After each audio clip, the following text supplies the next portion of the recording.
Bueno, buenas noches, buenos días, buenas tardes con todos. Este es el primero de muchos, esperamos, podcasts que van a tratar y a solventar sus dudas contables.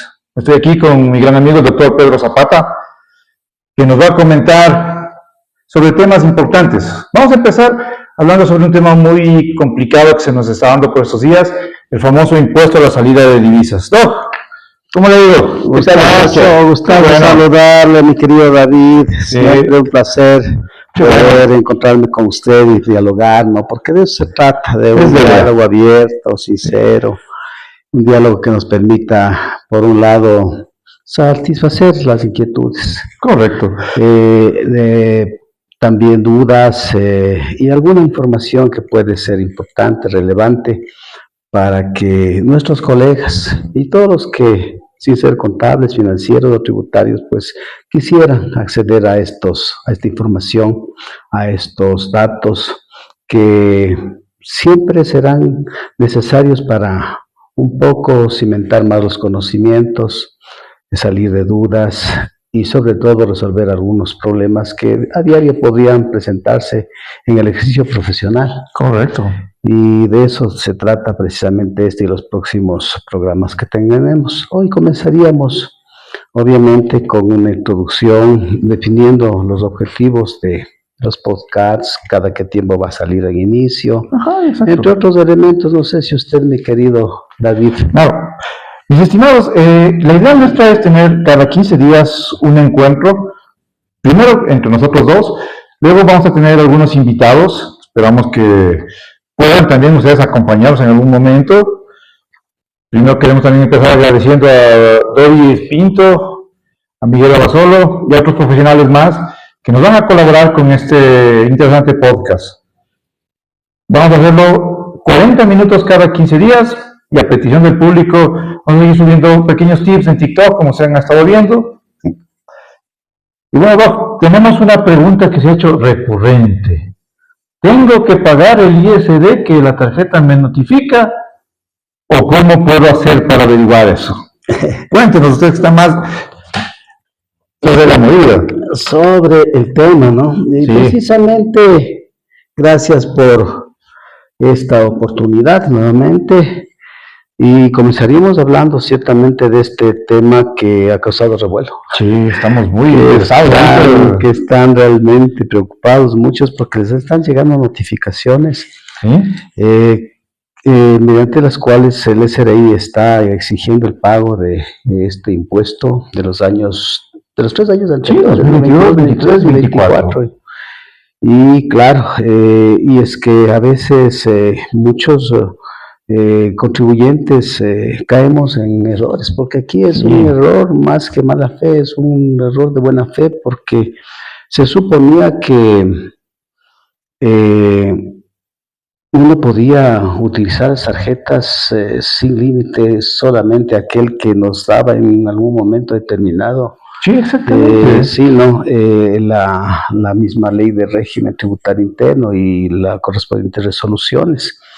En el año 22, 23 y 24, el uso de las tarjetas de débito o crédito en el exterior o pagos desde aquí utilizando ese medio hacia el exterior era de algo así como 5,000 y piquillo de dólares. Hoy en el año de 2025 y hasta el 27 esta cantidad subió a 5,188,26. Ya, listo, ese sería el valor que tendríamos como fracción excedente. Para el año 25 y los dos siguientes. En cambio, los años anteriores un poco menos.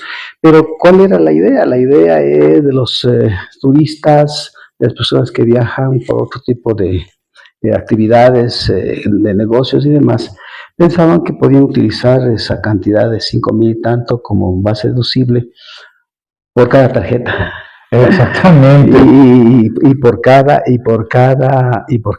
institución financiera que lo emite, ¿no es cierto? Y en realidad lo que la ley está, y es claro, es el monto máximo para uso de las tarjetas, pero como individuos, como personas, ¿no? Si tiene 3 tarjetas, se debe sumar y no excederse de esas cifras si no quería pagar impuestos. este tipo de impuesto, que es un impuesto directo, ¿no es cierto?, que grava a las personas, que grava a las sucesiones indivisas, es decir, a las herencias que no se han fraccionado, que no se han dividido todavía, y a las personas jurídicas, o sea, a las sociedades, que envían, transfieren, remesan o usan en el exterior de manera efectiva dineros como el dólar, como euros, cualquiera de las divisas, ¿no es cierto?, nacionales o extranjeras. Pero además este impuesto directo, el ISD, grava también a ciertos valores que no retornan al país. Por ejemplo, los exportadores suelen facturar, ¿no es cierto?, sus bienes, sus artículos que se producen aquí, y algunos son de muy buena calidad, como los que hace Casa, por ejemplo. Entonces, esas facturas del exterior deberían retornar, ¿no es cierto?, el pago en algún momento, pero hay a veces que no retornan. Entonces, si es que pasado una determinada en un determinado tiempo, en un determinado plazo, entonces se presume entonces que esos dineros salieron del país. ¿Y por qué de este impuesto? O sea, hagamos un poco una retrospectiva, ¿no?, un poco histórico. Esto nace en el año, esta ley de equidad tributaria, nace allá en el 2007, y ahí es donde se incorpora este nuevo tributo. Pero esto nace en tiempo del presidente Rafael Correa. Así es, porque ya instalado la dolarización acá, se entiende que ese modelo funciona con dólares. Sí, exactamente. Y entonces, ¿cuál es la idea? La idea es que si es que no nos proveemos de dólares, el modelo podría fracasar. Entonces, se estaba notando allá en el tiempo de su creación, 2007, 2008 y demás, de que muchas personas, ya estamos hablando de personas naturales, sucesiones indivisas y sociedades, estaban empezando a sacar ingentes cantidades de dólares, poniendo en riesgo el modelo. Entonces dijeron, las autoridades dicen, no, pues hay poco que parar, un poco que frenar, un poco que regular, y aparece precisamente este impuesto que lo conocemos como impuesto a la salida de divisas. Claro. Recordemos que entre el año 2007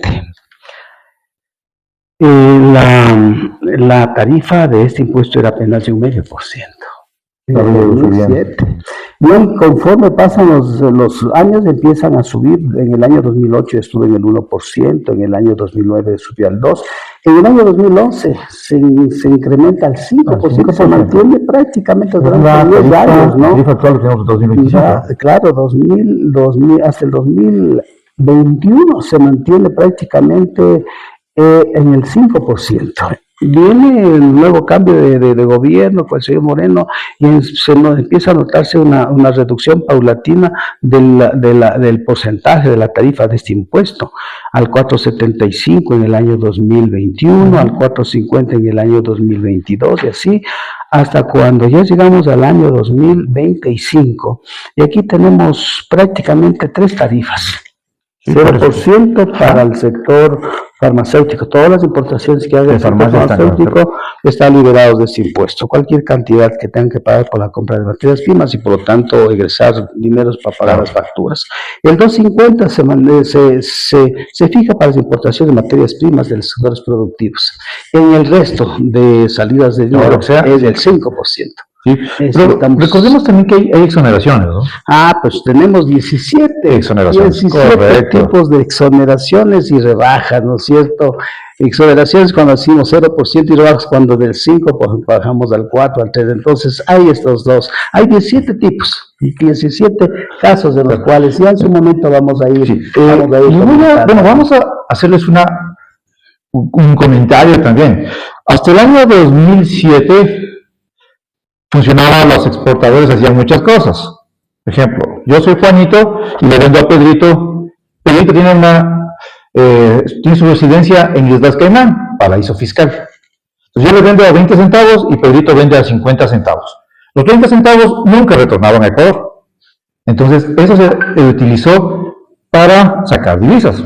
La idea del ISD es justamente eso, que las divisas regresen acá. ¿Se acuerda que también creamos los famosos precios de transferencia, el informe de transferencia? Claro que sí, que afecta no solamente a este impuesto, sino también al impuesto a la renta, si no se regula, ¿no es cierto? Ajá. Si no se regula. ¿De qué no sale el informe de precio de transferencia? Es decir, si es que mi producto vale 50 centavos, yo no le puedo vender a Pedrito, que es mi relacionado, en 20 centavos. Tengo que venderle en 50, 51, 49, un precio de mercado. Esa es una aclaración antes de continuar con el ISD. Así mismo es. Últimamente también se incorporó como objeto de este impuesto directo los pagos que realizan los promotores artísticos. Ya, claro. Ellos también al momento en que hacen los pagos del honorario que cobran los artistas, en el concierto. Correcto. Entonces, el momento de que hacen el pago, en ese momento se genera este impuesto y ellos deben actuar como agentes de retención, los promotores, correcto, los empresarios, ¿no es cierto? Entonces, mire usted que este impuesto entonces no solamente se genera al momento que sale el dinero físico, sino también cuando se hacen transferencias o compensaciones en el exterior. Si yo tengo una cuenta, yo domiciliado aquí en el Ecuador, ¿ya? Tengo una cuenta allá en los Estados Unidos, en Colombia, y hago pagos utilizando esos saldos, hago pagos de algunos bienes que estoy comprando, etcétera. Entonces, en ese momento también se genera este impuesto a la salida de divisas. Esta modificación, si no estoy equivocado, fue en noviembre del 2021 por el presidente Guillermo Lazo, a través de la ley que ingresó por el decreto presidencial. Correctísimo. Sí, recuerdo eso. Así mismo es.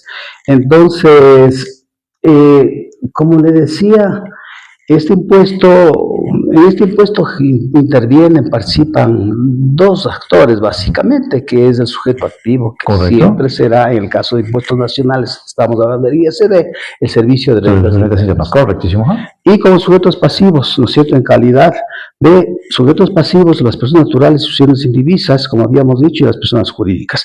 Pero también aquí, en este impuesto, aparecen también los agentes de retención. Entonces hay sujetos, ¿no es cierto?, pasivos en calidad de agentes de retención. ¿Quiénes son? Las personas naturales, personas jurídicas, que promuevan espectáculos públicos que habíamos manifestado hace un momentito, los bancos, las cooperativas y las financieras, ¿no es cierto?, que actúan, ¿no es cierto?, transfiriendo a nombre de sus clientes dineros al exterior, ¿sí? Pero algo más, también hay, en este impuesto también aparecen los agentes de percepción.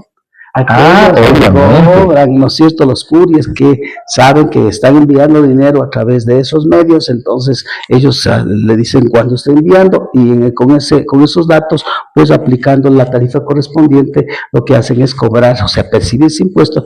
Obviamente todo esto se tendrán que transferir al Servicio de Rentas Internas, que es el legítimo beneficiario de estos impuestos. Hablamos de agentes de percepción como Western Union, claro, los medios de pago, ¿no? Exacto, DHL, el famoso PayPal, que tenemos muchos con la tarjeta de débito y crédito. Correctísimo. Tenemos también, me parece que hay Google Pay, hay Apple Pay, algunas plataformas se hacen para pagos. A mí me genera una duda. En el caso de las famosas BTC o criptomonedas, esto se ha vuelto una manera un poquito de evadir el ISD.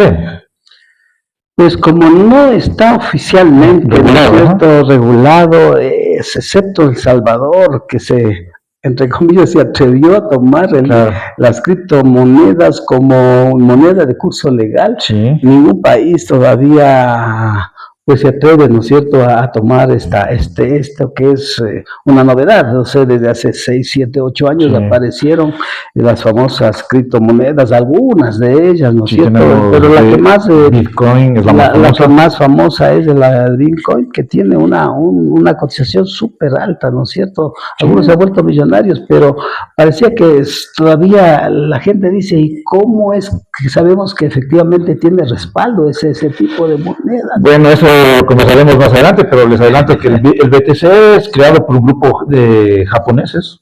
Se les ocurrió crear una moneda. No tiene ningún gobierno de respaldo, no hay oro, no hay papeles, no hay nada. Y es un instrumento financiero netamente especulativo.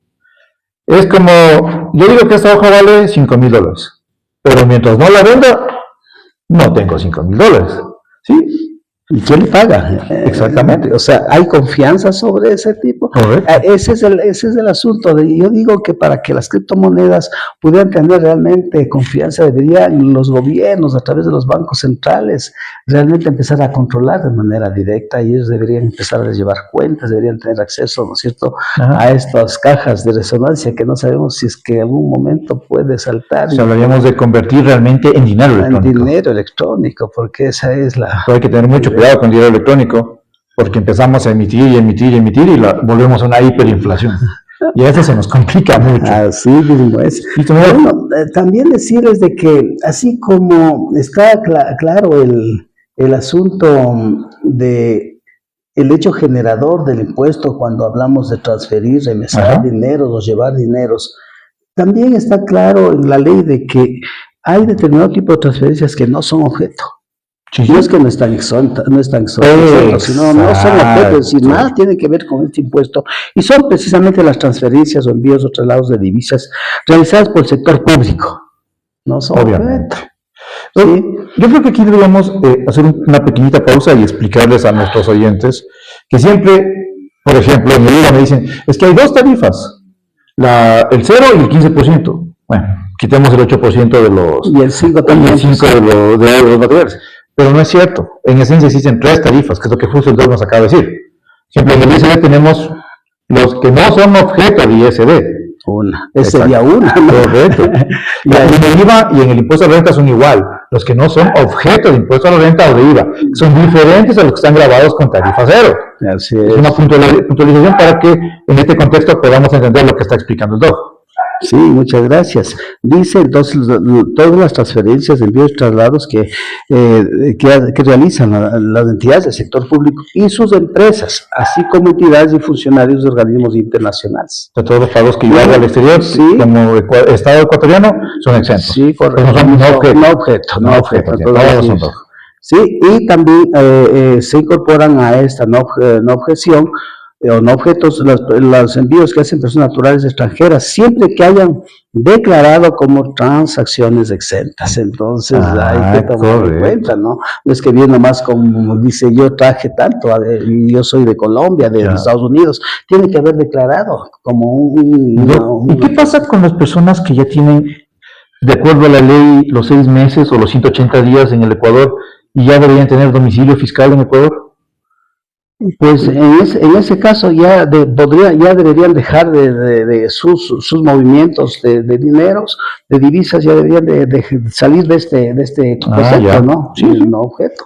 Entonces deberían ser tan ya, ¿no es cierto? Correcto. Parte de los movimientos, de las movilizaciones, de las salidas de divisas, ¿no? Entonces, le decía que, a ver, ¿cuáles son los hechos generadores evidentes que ayudan a identificar en qué instante toma cuerpo el impuesto? ¿En qué momento el impuesto es una realidad? Entonces, aquí tenemos básicamente 5 momentos. Al realizar las transferencias o envío o traslado de divisas, primero. Ya, genial. Entonces, obviamente es lógico, ¿no es cierto? Si es que hay una transferencia, un traslado, un envío, pues 2. Al realizar los espectáculos públicos, también entonces en ese momento el hecho generador se configura.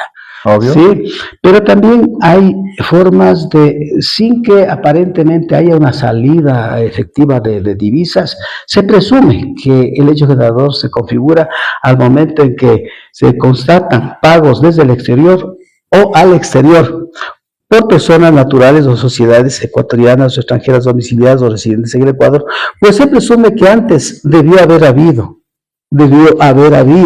la salida de recursos monetarios. Interesante. Sí, ¿no? Buen punto. Lo segundo, por exportaciones pasadas y realizadas y que en 6 meses no retorna el pago. Entonces, las exportaciones que realizamos porque se supone que yo debo recibir a cambio de esos bienes exportados dinero. Y resulta que nos llega el primer mes, nos llega el segundo mes, no pasa todavía nada, no está configurado presuntivamente este impuesto, pero hasta los 6 meses el Estado le dice, la ley dice, le vamos a esperar. Si es que al 7º mes ya no llega, entonces se supone que ya se configuró. Que generar un impuesto presuntivo. Exactamente, estamos hablando. Sí. Y también por la importación de bienes, servicios e intangibles, aun cuando los pagos no se hagan por transferencia, sino con recursos financieros en el exterior. Es lo que justo hemos comentado, ¿no? Yo tengo mi cuenta, digamos, en el Citibank, y le estoy pagando al Chase Manhattan. El movimiento se hace en Estados Unidos, no en Ecuador, pero debería ser grabado con impuesto a la salida de divisas. Así mismo es. Este del asunto, ¿no? Bueno, entonces, como decíamos hace un rato, este impuesto prevé aproximadamente 17 tipos de operaciones que tienen exenciones. Ya, correcto. Esta sería, podemos decir, la segunda tarifa, ¿no? Los no objeto y estos son los exentos. Exactamente. Hay que confundir con eso. Cierto.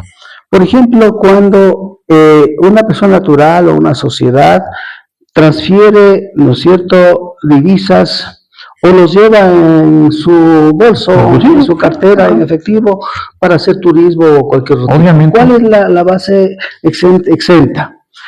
Para el caso de las personas que llevan en efectivo dineros, la exención prevé 3 salarios básicos unificados 470 en este año. Para el 2024 fue 460 y en cada uno de los años habría que definir cuál era el salario básico unificado, multiplicar por 3 unidades de 3 salarios básicos.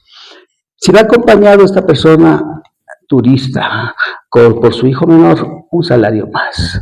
Es decir, 470. Cuando es menor de edad tenemos un salario más. Ya, genial. Si es que de pronto va porque me preguntan, y si va con su esposa, va papá, mamá e hijo, entonces son 3 de la esposa, 3 del esposo y 1 del hijo. Hablaríamos de 7. De 7. Ya, entonces nos queda multiplicado por 470, entonces ahí tendríamos el valor que podrían llevar sin problema, estarían exentos y en todo caso hay que declararlos. Sí, es verdad. En todo caso hay que declarar, llevo, digamos, 1.200, 1.300 o 5.000. Entonces, el momento que se declara, todo lo que exceda de esos 3 salarios tiene que pagar el impuesto. En este caso serían 3 por 470, 1.410. Todo lo que excede, entonces paga el porcentaje de la tarifa que corresponda, ¿no es cierto? Si en conjunto van papá, mamá, son 3, 6 y el hijo menos 7 por 470, da una cantidad de que si es que baja de eso no tengo problema, no están exentos. Pero si supera eso, entonces hay que aplicarle. Tienen que pagar el impuesto a la salida de divisas. Lo mismo pasa cuando uno se traslada al exterior, y haríamos también citado eso, ¿no? Cuando vamos a consumir, nos llevamos dinero en efectivo, llevamos la tarjetita, ¿no es cierto? Ese ya tan usual, tan común en casi la mayoría de personas que tienen su tarjetita de crédito, es un medio de pago, ¿no es cierto? Y van con eso y allá se gastan, allá y compran algunos bienes, etcétera, y resulta que hasta 5.188 no pasa nada, declara, pero el impuesto es 0. Pero se pasó de eso, por favor, pague. Sí, pero ahí tenemos, hay que aclarar, ¿no?, que los bancos tienen la disposición de, si usted pagó $100 en Colombia, por eso le tienen el 5%. Por supuesto. Exactamente. Entonces, me preguntaban y decían, ¿y eso qué es? Crédito tributario. Si usted giró $100.000 y le retuvieron 10.000, sacará la diferencia y pagará el resto. Es lo que hay que hacer, ¿no? Nada más. Sí, exactamente. Así mismo es. Entonces, claro, en el caso de las tarjetas de débito crédito, quien actúa como agente de retención son los bancos o las entidades emisoras de esas tarjetas, ¿cierto? Ellos son los que deberían haber hecho esto y no lo hicieron, no sé qué pasó, porque ahora nos estamos dando cuenta que los bancos no hicieron su trabajo. Porque ellos debieron haber hecho, ¿no es cierto?, las emisoras de las tarjetas de Visa, por ejemplo, debieron haber hecho cuentitas, decir, señores, en este año el ciudadano tal se gastó 6.000, 8.000 sumando la tarjeta 1, la tarjeta 2, la tarjeta 3, y resulta que se ha pasado, entonces habría que ya debía haberle retenido. Salvo que aquí hubo un malentendido de parte del Servicio de Rentas Internas, o sea, nunca notificó y dijo, señores, ustedes tienen que, como el impuesto de la renta, si usted no tiene impuesto a pagar, no hay problema, pero está obligado a declarar. Lo mismo pasa con el ISD. Tenemos que presentar la declaración. Les pongo el caso concreto de un conocido mío. Él pagó $20,000 a una universidad de Canadá por la carrera de su hijo. Error, nunca declaró ese pago. Y ahorita el SRI le dice, señor, usted debe tanto, dice él. Pero es que el banco me retuvo. ¿Y por qué no declaró? ¿Por qué no dijo el banco me retuvo y cruzamos la información? Entonces, eso es lo que pasó con muchos, y por eso me estaban preguntando qué hago, ¿debo declarar o no debo declarar? Entonces, hay un vacío legal, mi doctor. Sí, sí, sí. Y también recordar de que en el ISD y en todos los impuestos, quien es responsable de declarar es el ciudadano, es el contribuyente. Ellos, no el banco, no el agente de pensión, no el agente de percepción, sino el ciudadano. Sí. Y el fisco, ¿qué es lo que le dice cuando receta la declaración? No le dice está bien o mal. Después ellos tienen, ¿no es cierto?, después la atribución de hacer la correspondiente. 7 años para hacer la revisión. La revisión. Entonces, si es que ahí se da cuenta que la declaración no es exacta, entonces lo que hace es considerar la diferencia, decirle, señor, usted en el año tal, de cualquier impuesto, ¿no?, debió haber pagado esto y no lo ha hecho. Más intereses y más multas. Una sanción que es realmente astronómica, porque estamos hablando de multas del 3% por mes. Claro, y acuérdate que también casi el 1% y el 1% más de intereses. Pero recuerden que también tenemos las faltas reglamentarias, hablamos hasta de $4,000. ¿Qué tal? Bueno, de hecho, serían 20 salarios básicos unificados, sería la mayor sanción que puede darle. Claro, a sociedades que tienen, digamos, un nivel, ¿no es cierto? Hablamos de $9,400. Sería lo máximo que les pueden multar. Claro. Entonces, este es el asunto, que hay que hacerle saber a las personas y a los colegas están muy entendidos en esto, pero hay otras personas que seguramente no están muy claras en la responsabilidad. Sí, correcto. ¿No? Nuestros propios clientes, a los que estamos nosotros asesorando, ¿no? Sí, cierto, y son muchas preguntas, ¿no es cierto? Porque, a ver, el asunto impositivo aquí en el Ecuador y en el mundo, supongo, es bien complicado. Es bastante. Es lo complicado, ¿por qué? Primero por el número de nosotros somos seguramente reyes para crear impuestos, por un lado, entonces la multiplicidad de impuestos, que por esta cosa, por entonces, segundo, porque están permanentemente en movimiento, están cambiándose de un momento a otro las cifras. Por ejemplo, cuando hablamos de las retenciones, oiga, me acuerdo hace un par de años las retenciones del IVA eran solamente en 3 porcentajes. Era el 30, el 70 y el 100%. Y pare de contar. Claro, entre contribuyentes especiales no se podían retener. Y sí, ahora crearon condiciones. Hoy se han creado una serie de condiciones y uno no creo que lo hagan con mala fe por nada del mundo, sino tal vez por mayor control será. No, pero en realidad sí le complican la vida al contribuyente. Yo creo que es un tema de liquidez, ¿no? Porque antes, por ejemplo, el contribuyente especial yo no le retenía. Pero ahora sí le retengo el 10, el 20 y el 30, dependiendo. Entonces ahí comienzan las situaciones, las complicaciones para nosotros. Que uno dice, ¿cuánto mismo tengo que retenerle? Pues explíquenme. Así es. Bueno, estábamos hablando nosotros de las excepciones. Más o menos 17 casos, y hemos hablado de estos como 2, ¿no es cierto? Sí. ¿Cuándo se habla también de exenciones? Están exentos del pago de este impuesto los egresos que se hagan al exterior, los envíos que se hagan al exterior, por amortización de capital e intereses a instituciones del sistema financiero internacional, ¿cierto? Sí, entonces, otro, por pagos realizados por las sedes, así se llamaba antes, ¿no es cierto? Todas son las zonas francas. Y todas las importaciones de materias primas, maquinaria que realicen. Principalmente estamos hablando de lo que es ahorita Manabí y Esmeralda. Bueno, claro, existen en algunas ciudades, y no son territorios, son simplemente unidades económicas que están ubicados o en sitios que se necesita desarrollarse la parte económica del sector, o simplemente son productos de bienes estratégicos especiales. Entonces hay que calificarse obviamente. Entonces los pagos que realizan estas organizaciones, ¿no es cierto?, están exentos. Por remesas de dividendos a sociedades nacionales o extranjeras domiciliadas en Ecuador luego del cálculo de impuesto de renta. Claro, si es que ya está el momento en que se remesan esas, digamos, el valor neto, entonces simplemente estarían exentos del pago del ISD, los pagos de dividendos. Los intereses, rendimientos y capital producto de inversiones financieras desde el exterior ingresados al mercado de valores. Entonces alguien de Colombia, alguien del Perú, alguien de México tiene un dinerito, viene y hace inversiones, compra papeles, compra bonos. Entonces llegará un momento en que ese papel, ese instrumento financiero, ¿no es cierto?, ya vence, entonces redimen. Simplemente dice, voy a retirar mi dinerito, mis intereses, y esos van exentos. Pero obviamente todo esto tiene que ser previamente registrado. Por ejemplo, veíamos ahorita la favorita, Supermaxi, está vendiendo, bueno, está generando acciones de obligación. No es que somos dueños de la favorita. Ya, cuando yo le pague esas obligaciones al inversor canadiense, colombiano, mexicano, etcétera, etcétera, debemos grabarle con ISD. Al menos por el momento. Si es que luego hace alguna modificación en la ley, tendremos que ver el momento que se le pague. Perfecto.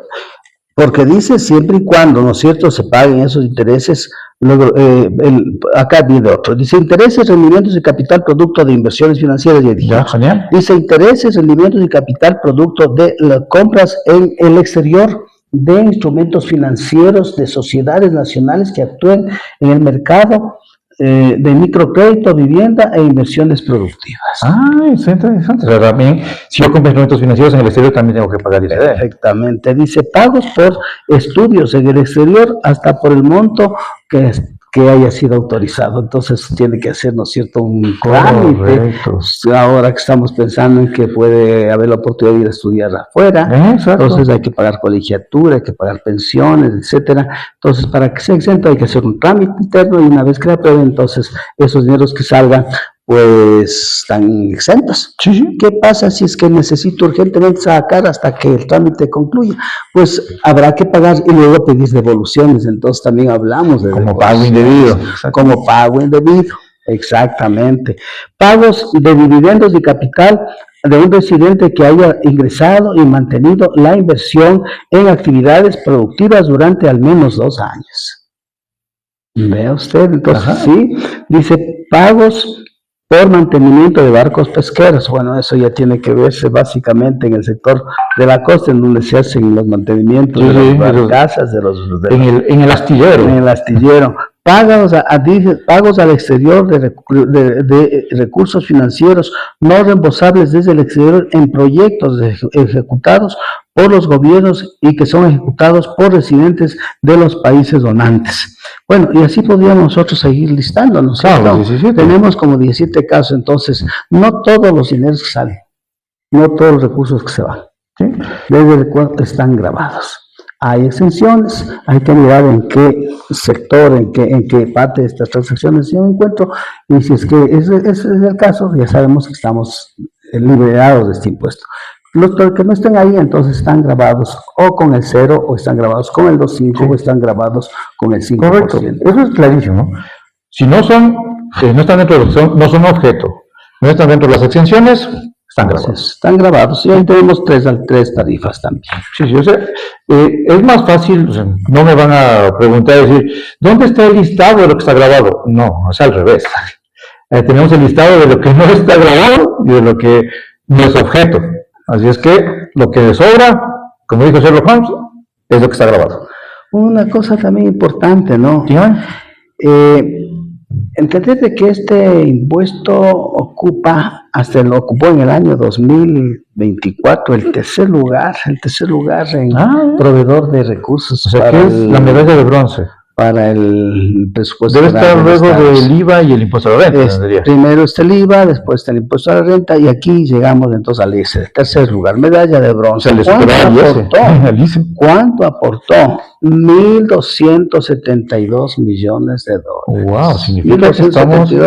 millones de dólares, que representa el 6.30% del total recaudado por el Servicio de Rentas Internas en el año anterior, que superó los 20.000 millones. ¡Wow! 20.000 millones de dólares significa el 20% del Producto Interno Bruto. Imagínense, 1.000 millones de dólares en ISD. Pongamos del 5%. ¿Significa que salieron cuánto? 20.000 millones de dólares salieron de divisas en el año 2024. Es una cantidad impresionante de dinero. Vea usted, entonces, eso también hay que tomarse en cuenta. Como ahora ya está vigente estas 3 tarifas, supongo que para el año 25 por ese impuesto se recaudar un poco menos. Poquito, sí puede ser. Sí, porque ya estamos hablando de los 50, estamos hablando de 0 y estamos hablando del 5 para el resto, que es el mayor. Tenemos que analizar, porque este fue un año de elecciones, ¿no? Bueno, de elecciones, pero fue reelegido el presidente Daniel Noboa. Claro. Entonces habría que ver si es que ya se dona más dinero, se trae más divisas para lo que es producción nacional. Esperemos que se reactive, porque lastimosamente de lo que se conoce, dineros que vengan para inversión no se ha visto en los últimos 2 o 3 años. Claro. Prácticamente ha sido pésimos años para la inversión extranjera. Y básicamente por 3 cosas, ¿no es cierto? Primero, por la inseguridad jurídica. Correcto, un tema muy problemático.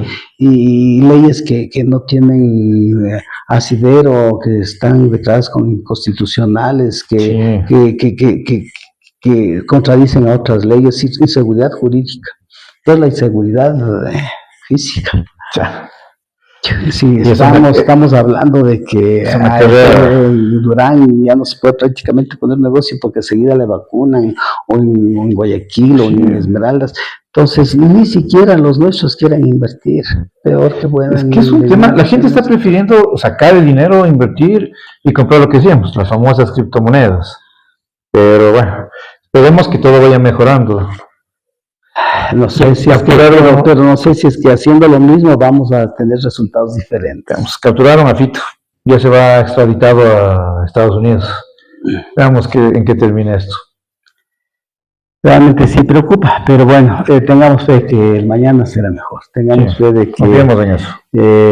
Mañana las cosas irán cambiando, que retorne la paz, que retorne la concordia, que el odio deje ser, ¿no es cierto?, una forma de expresión que divide a las personas, que divide a la gente, y que sea más bien la reconciliación la que nos lleve a construir un país. Porque no nos debemos quejar, tenemos naturaleza envidiable, una posición física en el mejor lugar del mundo. La gente, inclusive, en la mayoría de los casos es gente de noble, buena, trabajadora. Un conocido que es agrónomo me decía, en este país lanzas un grano de maíz en casi todo el territorio ecuatoriano y crece. Tenemos tierra muy productiva, muy fértil. Y no solamente la tierra, tenemos el mar. Claro, tenemos un subsuelo, tenemos muchísimas cosas. Todo. Sí. Lo que no tenemos, lastimosamente, creo, son gobernantes que vengan a direccionar, a ayudarnos a que los que hacemos el día a día podamos realmente conducirnos a un objetivo general, que sería que todos tuvieran, ojalá en algún momento todos tuvieran, primero, paz y tranquilidad; 2, la oportunidad de crecer, de prepararse, de estudiar, de curarse.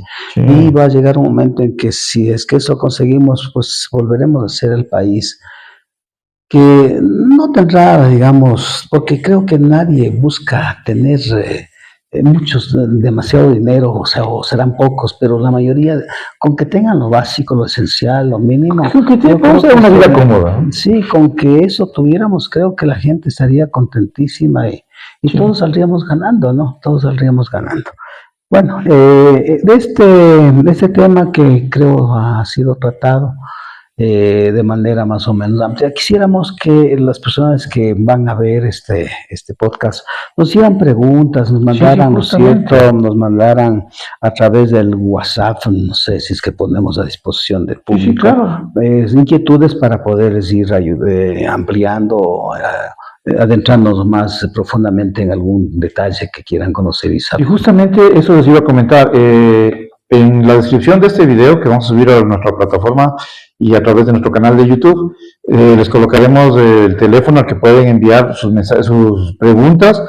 Serán respondidas De preferencia, vamos a tratar de responderlas en la semana. Si no, responderíamos en el próximo episodio. Sí, podría ser. Y también les queremos invitar, bueno, antes de eso, ¿cierto? Casi me olvidó, permítame, perdón que me cruce la cámara, pero a veces toca. Bien, miren lo que me acabo de encontrar. Bueno, no me acabo, sino que casi le robo al doctor. Bueno, bien. Contabilidad General de Pedro Zapata. Año 1993. Así era el libro de Pedro Zapata, Contabilidad General, hace prácticamente 32 años. 32. Pero la primera edición se hizo en el año 1990. Un trabajo artesanal 100%, pero que contenía ya información en ese entonces muy relevante en la área contable, de tal suerte que se posicionó este libro muy bien en los colegios, en todos los colegios de contabilidad. No sé si al menos de Quito sí puedo dar fe, pero del país me parece que sí, porque se van por cajas los libros de estos. Y se ha ido evolucionando, ¿no? Ha ido evolucionando hasta llegar a esta presentación. Imagínese usted, en el año 1996, McGraw Hill Internacional se contactó conmigo para que escribieran para ellos. Y McGraw Hill Internacional, una de las firmas editoras, pero de primera, ¿no es cierto? Y trabajé con ellos hasta más o menos el año 2000, 2002, 2000. Y a partir de ahí hemos continuado con la edición, ya vamos por la 10ª y estamos preparando la 11ª edición de este libro de contabilidad basado en normas internacionales de información financiera. Este libro, que tiene más de 500 páginas, tiene los elementos fundamentales para reconocer, valorar y presentar, ¿no es cierto?, los distintos hechos económicos. Está dividido en 9 capítulos, pero además, a través de un link que tienen en las primeras páginas, usted puede acceder a archivos que complementan la información que este libro tiene.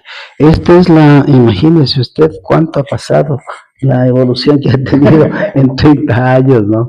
Entonces, mirar estos cambios realmente sí motivan.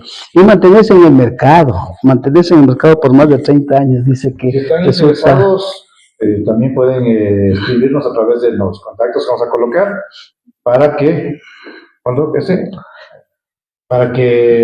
les podamos reservar, porque son producciones... Sí, ya limitadas. Tengo unos poquitos, tengo unos poquitos libros físicos, pero también lo pueden adquirir a través de Alfa Editores de Colombia. Pueden adquirir la versión digital, mucho más barato.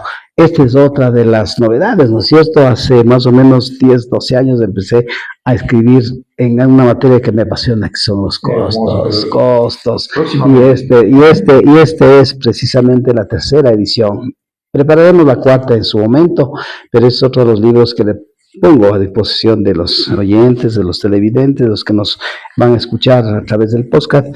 Y nada más que tienen que llamarnos al teléfono que vamos a poner para hacerles llegar a domicilio. Y es el más bonito y el más sencillo, el libro realizado para los principiantes, para aquellos que por primera vez quisieran aprender la contabilidad a nivel de colegio, a nivel de institutos superiores. Es un librito básico de contabilidad y tributación. Es la 6ª edición, de tal manera que sí se ha trabajado bastante, se ha aportado bastante para la formación. Ha ido variando, ha ido cambiando. Sí. Nosotros, como en contabilidad, nos benefició que somos los maestros de la copia, porque se acuerdan de las NEC, que eran una copia de las NIC.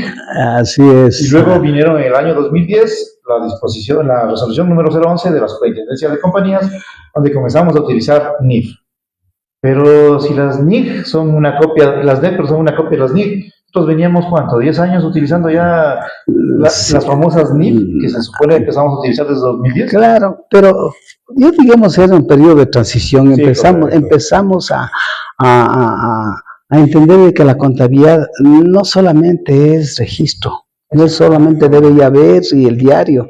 La contabilidad es mucho más, y cada vez notamos que la contabilidad se está posicionando como una ciencia verdadera que ayuda básicamente a controlar, a informar y a tomar decisiones.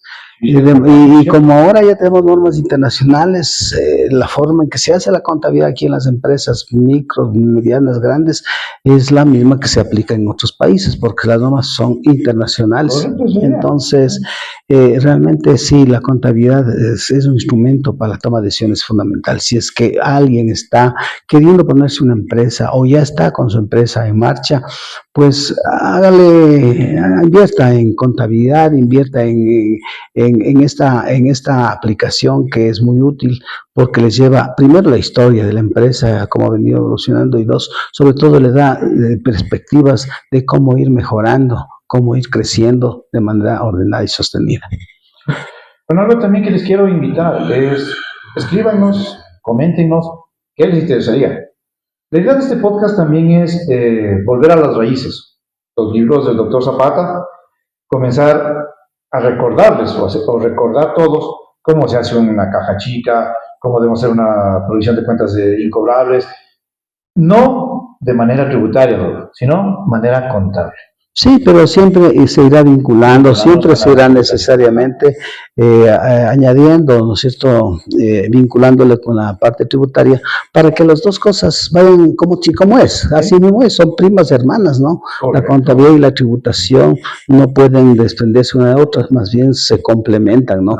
Y cuando hay divergencias, cuando una va por un camino, simplemente hay maneras de que se encuentren a través de las conciliaciones que se hacen. Correcto, eso iba, o sea, la contabilidad me dice qué debo hacer como contador. Ahora, que la tributación no sea igual, para eso existe la conciliación tributaria. Y vamos cuadrando que las dos cosas tienen que ir de la mano. Recuerden, las normas contables son las que nos rigen, pero las leyes tributarias debemos respetarlas. Vamos a... ¿Qué le parece, Doc, si hacemos un regalo hoy? ¿Qué opina? Yo pienso que sí, podríamos, por ejemplo, a las primeras 5 personas que nos llamen, les vamos a echar un libro de estos. Sí, interesante. Vea usted si tiene hermanos menores, si tiene hijos que están empezando en las carreras de administración, contabilidad, economía, donde se dan esta asignatura, pues este librito podría servir, podría ser útil, ¿no es cierto? Esto es de parte del Doc Zapata, me queda. Pedro y Mercedes Zapata, ¿no? Sí, mi hermana. Listo. Bueno, yo les iba a regalar realmente la presentación en un formato PDF para que se lo descarguen, pero el Doc más generoso que yo les va a regalar el libro. A las 5 primeras personas que nos escriban. Listo. Nos da la dirección y nosotros la enviamos. Sí, correcto. Ya saben, síganos por favor, suscríbanse.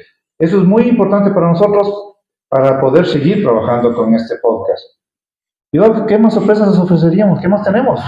¿Qué se ha pensado? Bueno, de aquí en un par de días tendremos que hacer una segunda. Sería el segundo podcast, ¿no es cierto? ¿Sí?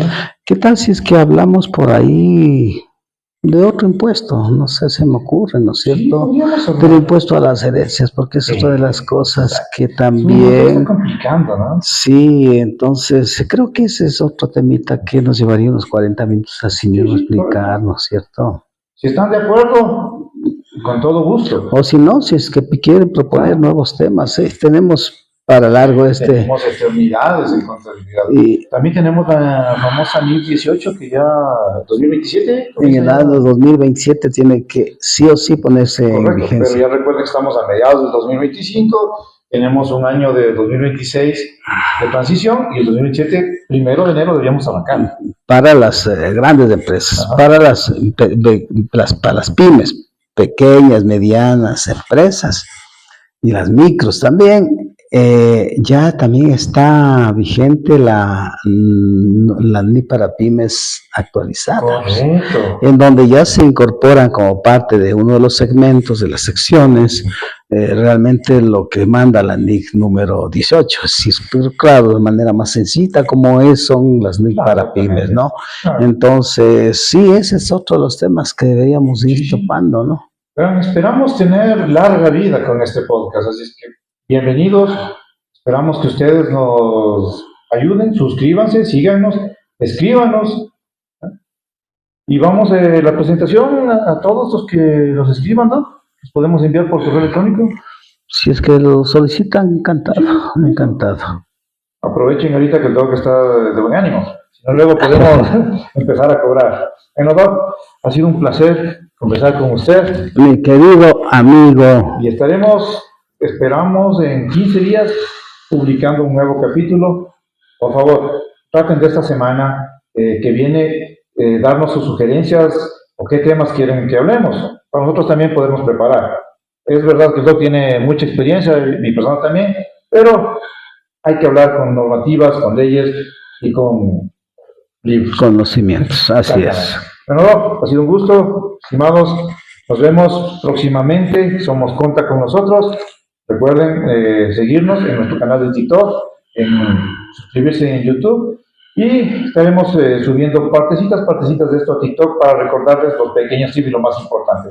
Una buena noche, un buen día o una buena tarde. Hasta luego. Hasta luego.